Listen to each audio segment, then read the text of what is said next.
Welcome friends. নির্বাচন commission থেকে just এইমাত্র 2 আগস্ট একটা বিজ্ঞপ্তি বের হলো যে বুথ লেভেল অফিসার অর্থাৎ বিএলও এবং তার সাথে নির্বাচনী কাজে যুক্ত আরও সমস্ত অফিসারদের সাম্মানিক অর্থাৎ রেমুনারেশন বাড়ানো হলো। বুথ লেভেল অফিসার অর্থাৎ বিএলওদের বার্ষিক রেমুনারেশন দ্বিগুণ করে দেওয়া হলো, অর্থাৎ 6,000 টাকা থেকে 12,000 টাকা করা হয়েছে।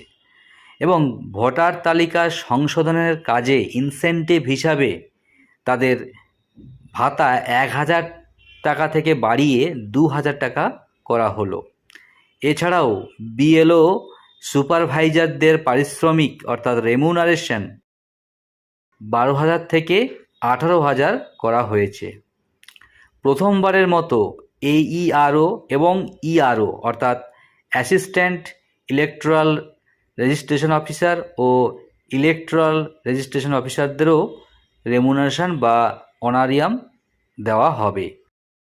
এইইআরওদের দেওয়া হচ্ছে 25,000 টাকা এবং ইআরওদের দেওয়া হচ্ছে 30,000 টাকা। এর পাশাপাশি বিহারে যে স্পেশাল ইনসেন্টিভ রিভিশন অর্থাৎ সির হয়েছিল, সেখানে বিএলওদের প্রথমে 6,000 টাকা দেওয়া হয়েছিল ভাতা হিসাবে, কিন্তু তাদেরও ভাতা অর্থাৎ আরও অতিরিক্ত 6,000 টাকা তাদেরকে দেওয়া হবে। এই সিদ্ধান্ত একদম নির্বাচনী কর্মীদের যে মাঠ পর্যায়ে অর্থাৎ ফিল্ড গ্রাউন্ডে যারা কাজ করবে তাদের স্বীকৃতি এবং নির্বাচন প্রক্রিয়াকে আরও বেশি ট্রান্সপারেন্ট, আরও বেশি স্ট্রং করার জন্যই এই সিদ্ধান্ত সমূহ নেওয়া হয়েছে।